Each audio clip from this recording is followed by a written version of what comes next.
Hi guys. आज का session इसलिए इंपॉर्टेंट है क्योंकि जहां पे आप लोग सबसे ज्यादा कंफ्यूज होते हो कि हमें as a SAP consultant career start करना चाहिए या एंड यूजर करना चाहिए और वो कब करना चाहिए। ये जो आपके डाउट आपके माइंड में होते हैं, दोनों में डिफरेंस क्या होता है और कंपनी किसको प्रायोरिटी देती है और हायरिंग किसकी ज्यादा निकलती है, वो सारे डाउट आज के सेशन में आपके क्लियर होने वाले हैं। इसके लिए मैं आपको डिटेल में समझाता हूं कि ये एसएपी एंड यूजर क्या होता है और एसएपी कंसल्टेंट क्या होता है। मैं नोटपैड ओपन करता हूं और यहां पे आराम से आपको डिटेल में बताता हूं इन दोनों एक्टिविटीज के बारे में। हम बात कर रहे हैं एंड यूजर की और कंसल्टेंट की। सबसे पहले तो हमें दोनों में एक बेसिक डिफरेंस पता होना चाहिए कि एंड यूजर और कंसल्टेंट होता क्या है। फॉर एग्जांपल, मैं एक मोबाइल यूज करता हूं, इट मींस मैं एक एंड यूजर हूं। अब मोबाइल को किसी इंजीनियर ने बनाया होगा, उसके अंदर सॉफ्टवेयर डेवलप किया होगा, तो ये जो काम होता है, अगर मैं एसएपी के पॉइंट ऑफ व्यू से बात करूं तो ये कंसल्टेंट का काम होता है। सेम मैं कार चलाता हूं, मैं एंड यूजर हूं, लेकिन कार की प्रोडक्शन हुई होगी, इंजीनियर्स वहां पे लगे होंगे, उसकी एक असेंबली लाइन होगी, तो ये सारा जो काम होता है एसएपी के पॉइंट ऑफ व्यू से कंसल्टेंट होता है। एंड यूजर मींस जो हमारी डे टू डे एक्टिविटीज कर रहा होता है। फॉर एग्जांपल, अगर आप अकाउंटिंग डोमेन के अंदर हो या फिर आप अकाउंट्स में करियर बनाना चाहते हो, तो आपके पास जो है कंपनी जब परचेज करती है तो इनवॉइसेस आते हैं। उस इनवॉइसेस को आप वेरीफाई करते हैं, एसएपी के अंदर प्रोसेस करते हो, आप वेंडर की पेमेंट रिलीज करते हो, आप कस्टमर को सामान सेल करते हो, उसके सेल ऑर्डर क्रिएट करते हो, कस्टमर से पेमेंट लेके उसे जो है एलोकेट करते हो, पीएनएल बनाते हो, बैलेंस शीट बनाते हो, बैंक रिकंसिलिएशंस बनाते हो, इंटर कंपनी रिकंसिलिएशन बनाते हो। इट मींस जो आप एसएपी को यूज कर रहे हो, as an end user use कर रहे हो। एसएपी एक आपको रेडीमेड सॉफ्टवेयर मिला है जिसके ऊपर आप इन एक्टिविटीज को परफॉर्म कर रहे हो। कभी आपने सोचा है, ये जो आपको रेडीमेड सॉफ्टवेयर मिला, इसके पीछे भी तो कोई ना कोई कॉन्फ़िगरेशन हुई होगी, इसके बैकएंड के अंदर भी कोई ऑर्गेनाइजेशन स्ट्रक्चर क्रिएट हुआ होगा, वेंडर्स क्रिएट हुए होंगे, मास्टर डेटा क्रिएट हुआ होगा, डेटा माइग्रेशन हुआ होगा। तो ये सब किया किसने? ये सब किया एक कंसल्टेंट की टीम। अगर मैं एंड यूजर की बात करूं, एंड यूजर वो होता है जो डे टू डे एक्टिविटीज को परफॉर्म करता है। और अगर मैं कंसल्टेंट की बात करूं, कंसल्टेंट वो होता है जो इन सब चीजों को कॉन्फ़िगर करता है एसएपी के अंदर। अब हो सकता है वो फाइनेंस का कंसल्टेंट हो तो वो फाइनेंस से रिलेटेड एक्टिविटीज करेगा, अगर वो मटेरियल मैनेजमेंट का कंसल्टेंट हो तो वो मटेरियल से रिलेटेड करेगा, प्रोडक्शन वाला प्रोडक्शन से करेगा, एचआर वाला एचआर की एक्टिविटीज देखेगा, सेल्स वाला सेल्स की एक्टिविटीज देखेगा। तो हर जो डिपार्टमेंट होता है उसके कंसल्टेंट अलग अलग होते हैं। चलो, ये क्लियर हो गया एंड यूजर और कंसल्टेंट में क्या डिफरेंस है। अब क्वेश्चन ये आता है, यार हम एज अ एंड यूजर जाना चाहिए या एज अ कंसल्टेंट जाना चाहिए। सबसे पहले मैं बात करता हूं फ्रेशर की। मैं ये मानता हूं कि सिंपल आप अभी ग्रेजुएट हुए हो अपने कॉलेज से या फिर आप कोई कॉम्पिटेटिव एग्जाम की प्रिपरेशन कर रहे हो, it means you are completely blank. अब यह ब्लैंक को अब आपको डिसाइड करना है कि मैं इस वाले प्रोफाइल में जाऊं या इस वाले प्रोफाइल में जाऊं। अगर आप एज अ फ्रेशर हो, जहां पे बच्चे सबसे ज्यादा गलती करते हैं वो किसी इंस्टीट्यूट में विजिट करते हैं, और इंस्टीट्यूट वाले करते क्या है, सबसे ज्यादा जो फोकस करते हैं वो करते हैं एज अ कंसल्टेंट लेवल पे। वो आपको सारी जो चीजें बताएंगे वो आपको एज अ कंसल्टेंट बताएंगे। ठीक है कि आप हम ये एक्टिविटीज कवर करने वाले हो। तो अगर आप फाइनेंस के बंदे हो तो हम अकाउंट्स पेबल कवर करेंगे, अकाउंट रिसीवेबल की कॉन्फ़िगरेशन कवर करेंगे, जनरल अकाउंटिंग की करेंगे और फिक्स्ड एसेट अकाउंटिंग की जो है वो हम एक्टिविटीज करेंगे। अगर आप थोड़ा सा देखोगे, क्या आपके लिए पॉसिबल है किसी चीज को जो है इतना इजीली अंडरस्टैंड करना एज अ कंसल्टेंट? कंसल्टेंट जिसकी रिस्पॉन्सिबिलिटी होती है किसी की कंपनी के अंदर जाके एसएपी को इंप्लीमेंट करना, उससे पहले जो है उनकी रिक्वायरमेंट को समझना, एक ऑर्गेनाइजेशन स्ट्रक्चर क्रिएट करना, उसके बाद जो है उसी कॉन्फ़िगरेशन को एसएपी में करना, उसके बाद उसकी टेस्टिंग करना, टेस्टिंग के बाद ट्रेनिंग्स प्रोवाइड करना, ट्रेनिंग के बाद जो उसे गो लाइव करना, गो लाइव के बाद उसको साइन ऑफ करना। एज अ फ्रेशर ये बिल्कुल पॉसिबल नहीं है। इसलिए मेजॉरिटी केसेस में जो बच्चे, क्योंकि मेरे पास डेली का काम है, जो बच्चे एज अ कंसल्टेंट आते हैं, एज अ फ्रेशर जो है कंसल्टेंट जाना जो है बिल्कुल भी एक वाइज डिसीजन नहीं है, क्योंकि यहाँ पे जो आपकी एंट्री है वो ऑलमोस्ट ना के बराबर है। क्यों? कंपनी उनको जो ढूंढती है जिनको ऑलरेडी कोई वर्क एक्सपीरियंस हो, जिन्होंने end to end implementation cycle में, जो अभी मैंने आपको बताया, फ्रॉम प्रोजेक्ट प्रिपरेशन से लेकर साइन ऑफ तक जिन्होंने वर्क कर रखा हो, वो सबसे ज्यादा एलिजिबल होते हैं कंसल्टेंट लेवल के लिए। सो क्वेश्चन यही आता है, क्या अगर एक फ्रेशर की मैं बात करूं, क्या वो एसएपी कंसल्टेंट के लिए उसे जाना चाहिए? Answer is no. सो अब एक और क्वेश्चन आता है, तो फिर उसे जाना किस लिए चाहिए? सो अगर मैं कहता हूं कि मैं फॉर एग्जांपल एक मोबाइल को आगे चल के मोबाइल का इंजीनियर बनना चाहता हूं या कोई सॉफ्टवेयर डेवलपर बनना चाहता हूं, सो सबसे इजी काम है पहले मैं उस सॉफ्टवेयर में R&D करूं कि उसका एज एन एंड यूजर जो है वो वर्क किस तरीके से करता है, ताकि मुझे इन फ्यूचर चल के उसका कंसल्टेंट लेवल वाला, कॉन्फ़िगरेशन वाला पार्ट, डेवलपमेंट वाला पार्ट इजिली अंडरस्टैंड हो सके। सो एज अ फ्रेशर आपके लिए जो सबसे बेस्ट है वो है and user. And user means जब आप किसी कंपनी को ज्वाइन करते हो तो आपको एसएपी जो है वो ऑलरेडी इंप्लीमेंटेड मिलता है। इसके अंदर फाइनेंस वाले ने भी वर्क कर रखा है, जो सारी कॉन्फ़िगरेशंस कर रखी है, प्रोडक्शन वाले ने भी कर रखा है, मटेरियल मैनेजमेंट वाले ने भी कर रखा है, अबैपर ने भी कर रखा है, बेसिस वाले ने भी कर रखा है। सो एक रेडीमेड सॉफ्टवेयर आपको प्रोवाइड किया गया है। सो अगर मैं प्रोफाइल्स की बात करूं, मैं कहता हूं फॉर एग्जांपल आपको किसी अकाउंटिंग डोमेन में जाना है, सो यहाँ पे आपके पास ऑप्शन है, आप अकाउंट्स पेबल में जा सकते हो, यानी कि जब कंपनी परचेज करेगी आपके पास इनवॉइसेस आएंगी, आप उसे वेरीफाई करोगे और उसके बाद उसे पोस्ट करोगे। इसके अलावा आप इसमें AR के अंदर जा सकते हो, जब कंपनी किसी को सेल करती है प्रोडक्ट तो सेल ऑर्डर क्रिएट करते हैं, मटेरियल रिलीज होता है, आप लोग इनवॉइस जनरेट करते हो और कस्टमर से पेमेंट लेते हो। या फिर आप जो है जनरल अकाउंटिंग में भी जा सकते हो, जहां पे आप P&L और बैलेंस शीट से रिलेटेड एक्टिविटीज देखते हो, लाइक वो बैंक रिकंसिलेशन हो गया, इंटर कंपनी रिकंसिलेशन हो गया, अक्रूवल्स हो गया, फिक्स्ड एसेट अकाउंटिंग हो गया, प्रीपेड एमोर्टाइजेशन हो गया। ये सारी एक्टिविटीज इस वाले डोमेन में कवर होती है। सो यहाँ पे कंपनी अलग अलग प्रोफाइल की अलग अलग जो है जॉब्स निकालती है। So as an end user, अगर आपके अंदर मार्केट के अंदर क्या होता है कि भाई एज अ कंसल्टेंट जो है आपके पैकेज बहुत ज्यादा होते हैं।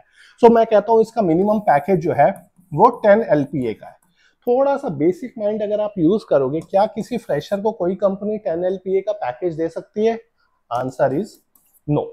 लेकिन अगर आपकी जर्नी, मैं कहता हूं as an end user start होती है, आपने इनिशियली 3.5 से स्टार्ट किया अपना करियर, उसके बाद आप 8 लाख 9 लाख पे पहुंच गए।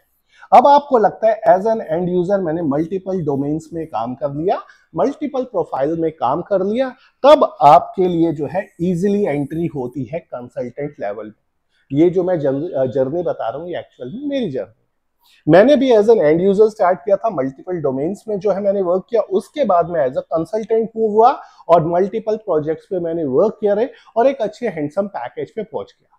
सो for a fresher better to go for end user part.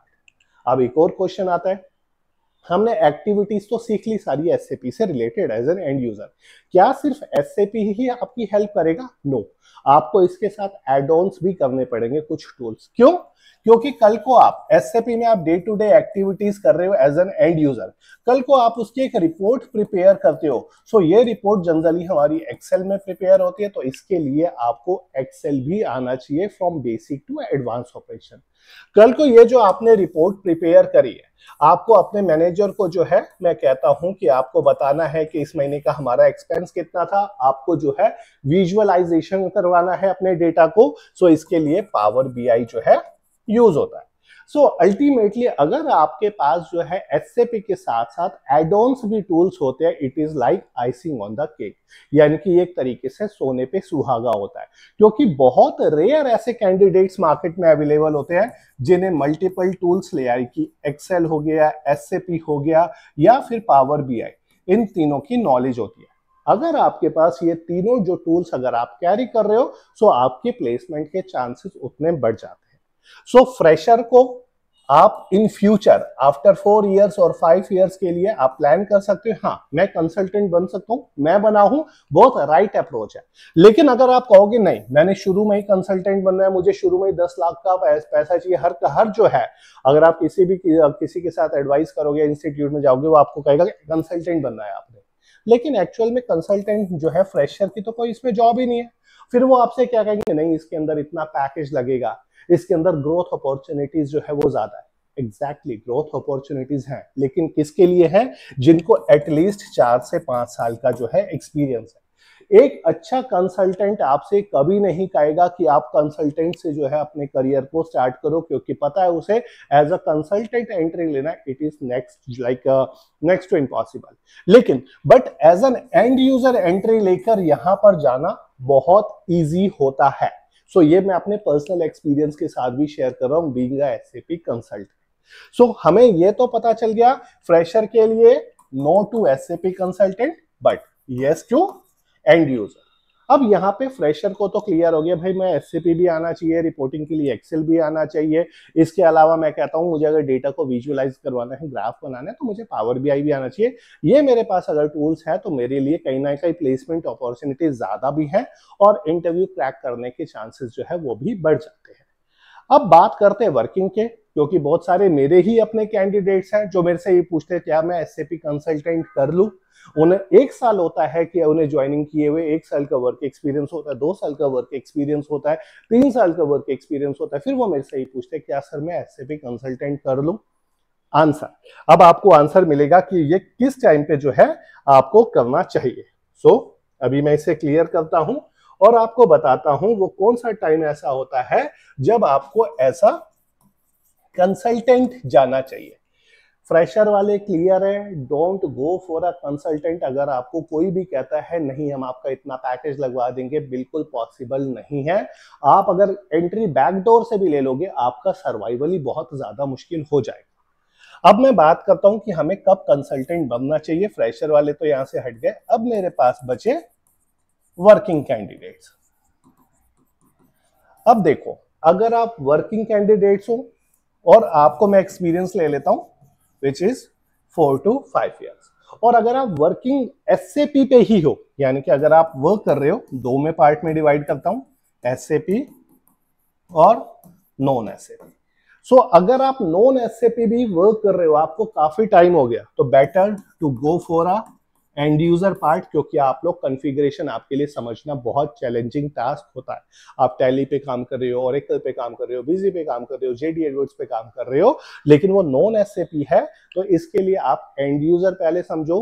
आप ट्राई करो हमें as an end user entry मिल जाए, ठीक है, और थोड़ा सा अपना माइंडसेट क्लियर करके चलना, कोशिश करना हमें मल्टीपल प्रोफाइल सीखने को मिले, बेशक वो एपी हो, एआरओ, जनरल अकाउंटिंग हो या फिक्स्ड एसेट अकाउंटिंग हो, ताकि आप इन फ्यूचर 2 साल भी कंसल्टेंट को इजीली अचीव कर सकते हो। हाँ, अगर आप एसएपी में वर्क कर रहे हो, लेटेस्ट वर्जन जो है एसएपी S/4HANA, आपने मल्टीपल डोमेन्स में वर्क कर रखा है, मैं कहता हूं आपने एपी में वर्क कर रखा है, एआर में कर रखा है, जनरल अकाउंटिंग में कर रखा है या फिक्स्ड एसेट अकाउंटिंग के अंदर आपने वर्क कर रखा है, तब आपके लिए एक राइट टाइम होता है एज अ कंसल्टेंट बनना।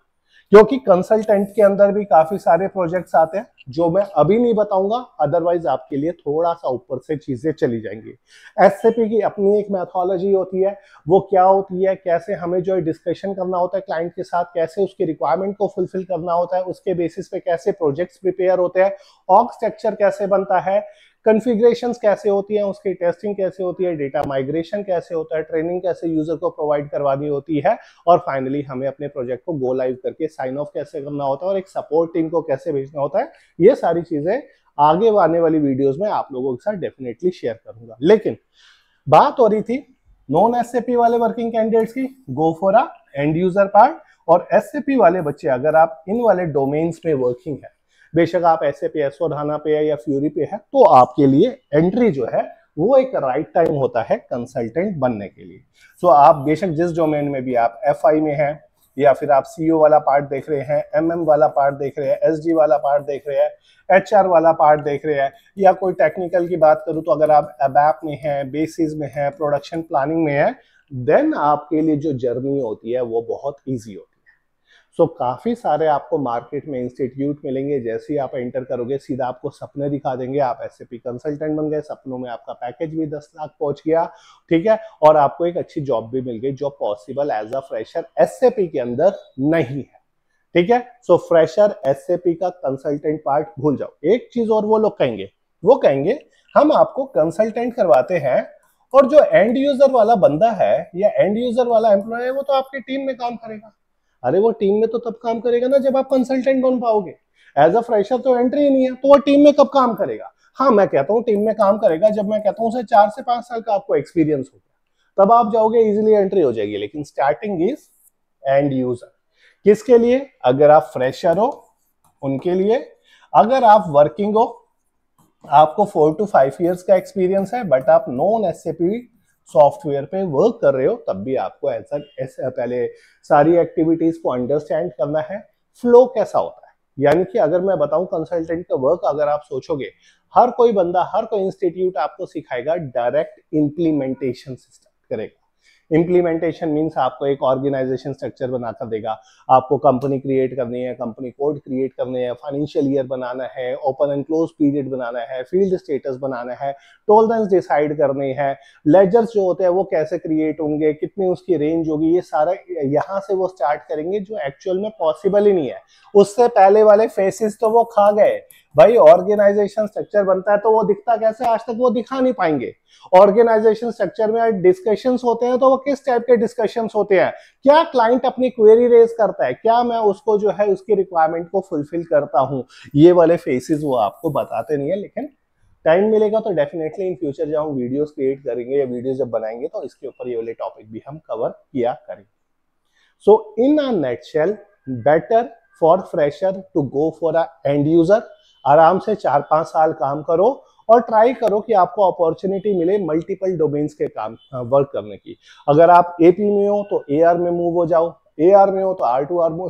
जितनी ज्यादा चीजें आप सीखोगे ना, उतना आपका एरिया ऑफ डोमेन तो बढ़ेगा ही बढ़ेगा, उतनी आपके लिए अपॉर्चुनिटीज भी बढ़ेंगी। एससीपी में कंसल्टेंट बनने के लिए भी आपकी इजी एंट्री हो जाएगी, क्योंकि आपने मल्टीपल डोमेन्स में वर्क कर रखा है। और कंसल्टेंट क्या करता है, इन्हीं एक्टिविटीज के ऊपर जो है वो वर्क करता है। सो अब ये अलग अलग मॉड्यूल्स क्या होते हैं, डेफिनेटली इसमें से काफी सारी वीडियोस बन के आएंगी कि कौन कौन से प्रोजेक्ट्स होते हैं, इनकी पूरा प्रॉपर साइकिल क्या होती है, किस मॉड्यूल में क्या चीज कवर होती है, कौन सा मॉड्यूल सबसे अच्छा है। ये सारे टॉपिक्स इसके ऊपर पेंडिंग है, जो मैं ट्राई करूंगा आप लोगों के साथ वीडियो शेयर कर। सो अगर आपको वीडियो पसंद आई हो तो हमारे चैनल को सब्सक्राइब कीजिए, वीडियो को लाइक कीजिए, ताकि मैं इस तरीके की वीडियोस और भी बना सकूं। नेक्स्ट वीडियो में हम डिलॉयट का ऑफर लेटर कवर करेंगे। सो जल्दी मिलेंगे नेक्स्ट वीडियो में। Thank you.